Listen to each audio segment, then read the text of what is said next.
So thank you for accommodating that brief break. We were able to find out sort of where things stood while we were in break, and we've had a number of telephone calls that have come in already, and we do have some folks that are standing on the line right now. And so if it is agreeable to the Board of Aldermen, I think what I'd like to do is go ahead and take some public comment for a period of time. As my understanding is we've had some callers eager to be a part of the conversation. And as we sort of prefaced at the beginning and have for the last several weeks, having the community be a part of this conversation is really critical. So we're going to go to folks that are calling in, and that public call-in number is 301-600-1213. Of course, you'll be reminded to give your name and a general address for the record, and you'll have about 5 minutes to make a comment or to ask a question. And depending on which of those we get, we may pull folks back in to provide those answers in as real time as possible. Hi, how's it going? My name is Brian Williams. I have a quick question. I saw the gentleman a few minutes ago showing off that fat stack of background reporting done for a recent applicant. Is he still on the line?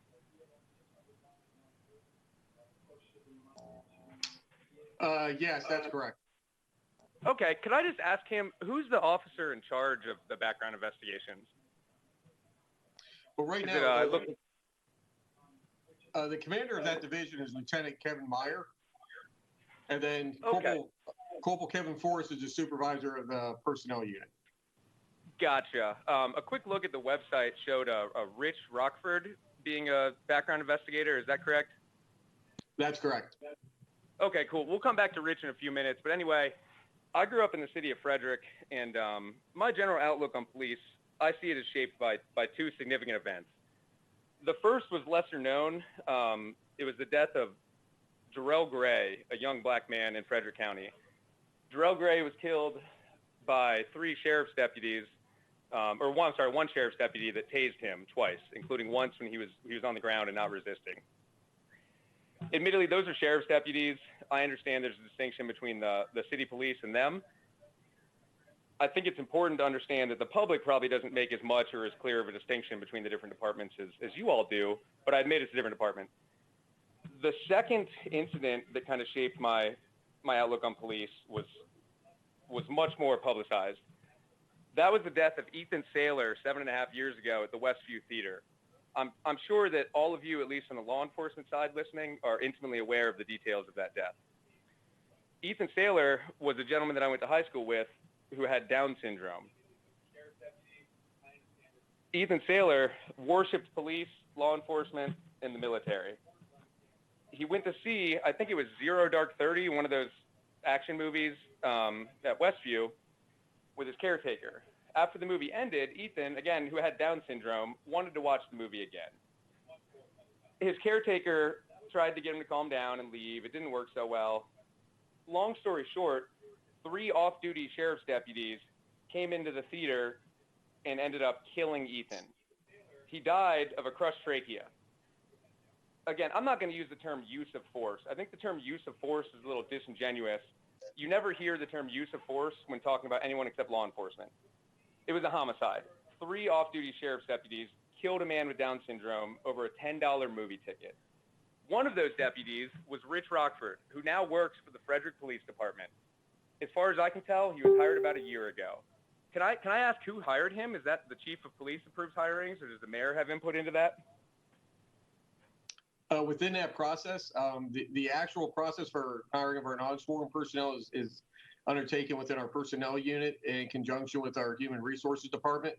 And, as far as the actual process itself, but the final determination came through the office of the chief.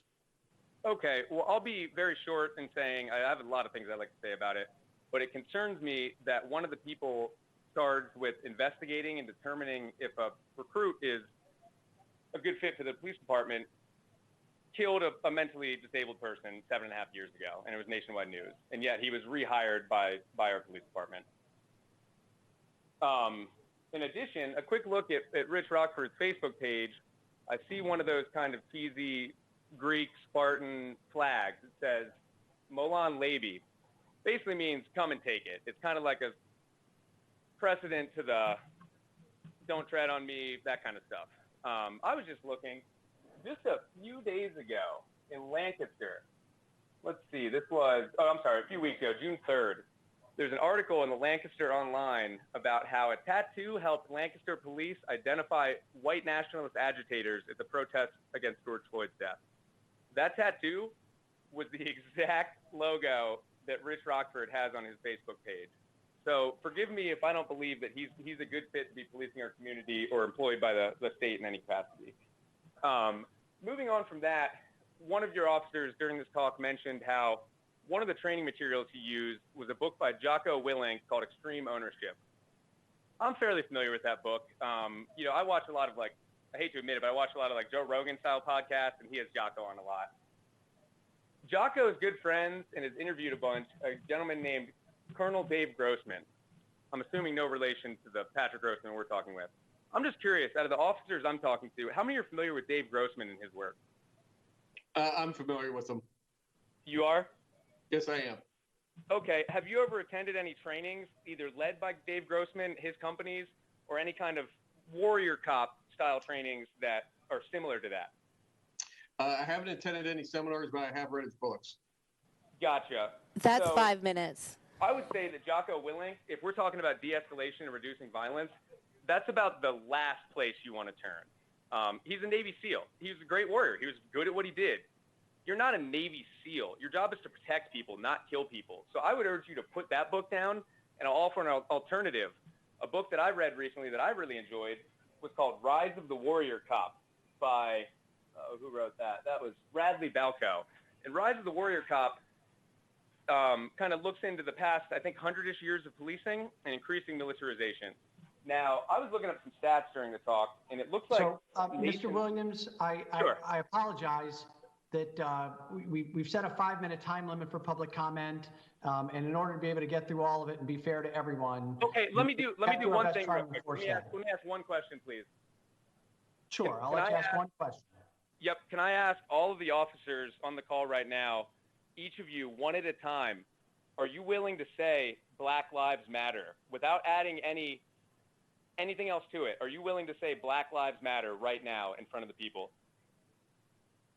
Of course, Black Lives Matter. Okay, that's one.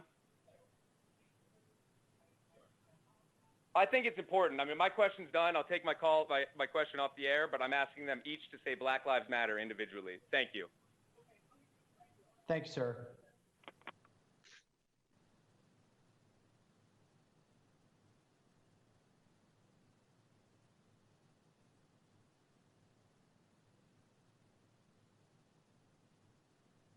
Do we have another call lined up? We do.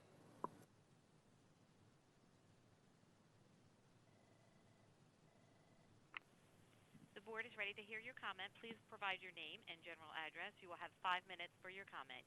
You may begin now.